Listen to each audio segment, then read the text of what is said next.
వ్రతశాల ఇది నా యేసు నివసించశాల. దేవునికి స్తోత్రములు కలుగునుగాక, దేవునికి మహిమ కలుగునుగాక.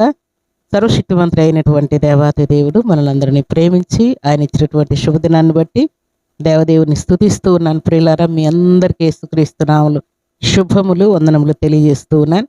ఈ శుభదినాన దేవుడు మనకిచ్చినటువంటి లేఖన భాగం చదువుకుందాం. పరిశుద్ధ గ్రంథంలో నుండి యెషయా గ్రంథం 29వ అధ్యాయం 4వ వచనాన్ని చదువుకుందాం. యెహోవాయే నిత్యాశ్రయ దుర్గము, యుగ యుగములు యెహోవాను నమ్ముకొనుడి. దేవుడి శ్రేష్టమైన మాటలు దీవించి ఆశీర్వదించునుగాక. దేవుని సన్నిధిలో చేరిన మనందరి జీవితాల్లో రాజులు, అధికారులు, ప్రధానులు, పెద్దలు ఎందరో ఉంటారు ప్రియులారా. వారు మనకు ఆశ్రయమని అనుకుంటాం, వారే మనకు దుర్గం అనుకుంటాం, వారే మనకు కేడమని అనుకుంటాం. కానీ దేవుడు అంటున్న మాట ఏంటంటే, రాజులను, అధికారం నమ్ముట కంటే యెహోవాను ఆశ్రయించడం మేలని దేవుడు జ్ఞాపకం చేస్తున్నాడు. దేవుడే నిజమైనటువంటి ఆశ్రయ దుర్గమని దేవుడు జ్ఞాపకం చేస్తున్నాడు.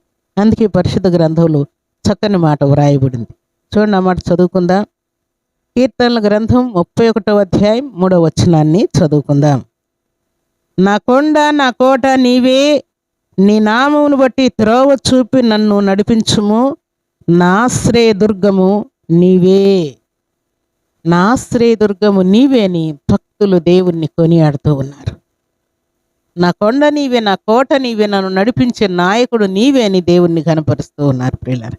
దేవునికి స్తోత్రములు కలుగునుగాక. దేవుని సన్నిధానంలో చేరిన మన జీవితాలకు కొండగా, కోటగా, ఆశ్రయ దుర్గముగా నేనున్నానని దేవుడు అభయమిస్తూ ఉన్నాడు.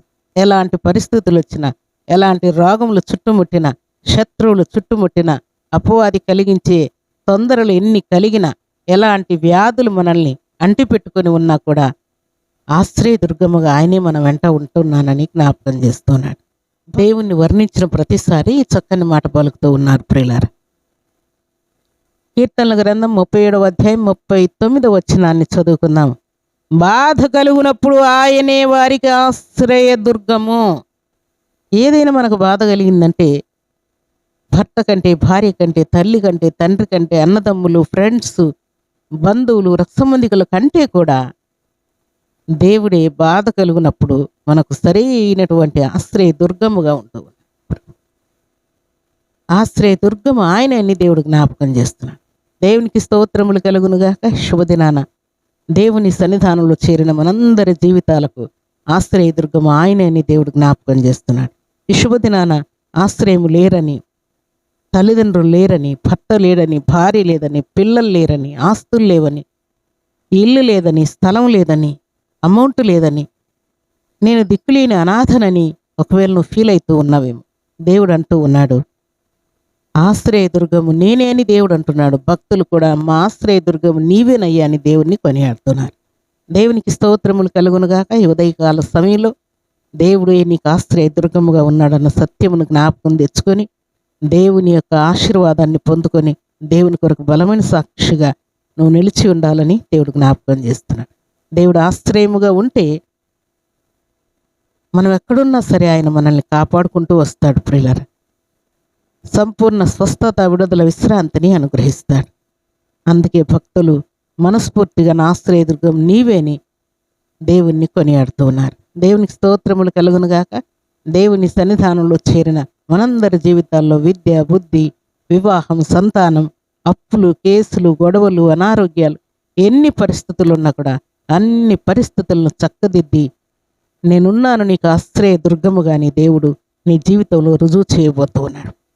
ఏ ఖాళీగా ఉన్నాయో, ఏ పెండింగ్ పనులు మిగిలి ఉన్న వాటన్నిటిని దేవుడు కంప్లీట్ చేయబోతూ ఉన్నాడు. దేవునికి స్తోత్రములు కలుగునుగాక. ఈ ఉదయకాల దీవెనలు, ఆశీర్వాదములు సర్వ సమృద్ధిగా దేవుడు మీకు, మీ కుటుంబాలకు అనుగ్రహించి ఆయన మేలుల చేత మిమ్మల్ని తృప్తిపరచునుగాక. అలాంటి కృపా భాగ్యం ఈ ఉదయకాల సమయంలో సర్వాధికారి సమృద్ధిగా మనందరికి అనుగ్రహించి ఆయన మేలుల చేత మనల్ని తృప్తిపరిచి ఆశీర్వదించునుగాక. ఆమేన్. ప్రార్థన చేసుకుందాం. భూమి ఆకాశములను కలుగు చేసిన మా తండ్రి, మీ కృతజ్ఞతలు చెల్లిస్తూ ఉన్నాను. యేసుక్రీస్తు నామములో ఈ శుభదినాన పరిశుద్ధమైనటువంటి మీ సన్నిధానంలో చేరిన మమ్మల్ని అందరినీ కూడా మీరు జ్ఞాపకం చేసుకున్నందుకే స్తుతిస్తూ ఉన్నాను.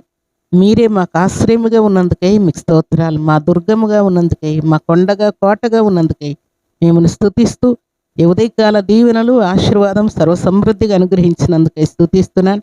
అపవాది కలిగించే సమస్త కీడులు కాల్చివేసినందుకై, సంపూర్ణ ఆరోగ్యాలు ప్రసాదించినందుకై, కరువు కష్టమును తీర్చినందుకై, విద్యాబుద్ధుల్లో సహాయం చేసినందుకై, ఎగ్జామ్లో కృపనిచ్చినందుకై, ప్రమోషన్ క్లియర్ చేసినందుకు, మ్యారేజ్ సెటిల్ చేసినందుకు, సంతానం ఇచ్చి సంతోషపరిచినందుకు, అన్ని విషయాల్లో మీ కృపను మెండుగా నిండుగా అనుగ్రహించినందుకై స్తుతిస్తూ మీ కృపగల హస్తములకు తండ్రి మమ్మల్నందరినీ అప్పగించుకుంటూ ఈ ఉదయకాల దీవెనల ఆశీర్వాదం ప్రతి బిడ్డకు అనుగ్రహించమని, ఎవరెవరు ఈ దినము తండ్రి ఎగ్జామ్స్ రాస్తున్నారో, ఇంటర్వ్యూలకు బయలుదేరి వెళ్తూ ఉన్నారో దేవా, మరి మ్యారేజ్ సెటిల్ చేసుకొని ఉన్నారు, అలాగూ తండ్రి ఈ దినం ప్రభా వివిధ రకములైనటువంటి కార్యక్రమాల్లో పాల్పంపులు పొందుతున్న బిడ్డలకు మీ కాపుదల దయచేయమని, వారి ప్రయాణాల్లో రాకపోకల్లో మీ తోడుంచమని ప్రార్థిస్తూ ఈ దినం బర్త్డేలు మ్యారేజ్ డేలు జరుపుకున్న బిడ్డలకు నువ్వు దీవెన దయచేయమని యేసుక్రీస్తు పరిశుద్ధమైన నామములు స్తుతించి ప్రార్థించి అడిగి వేడుకుంటున్నాము తండ్రి.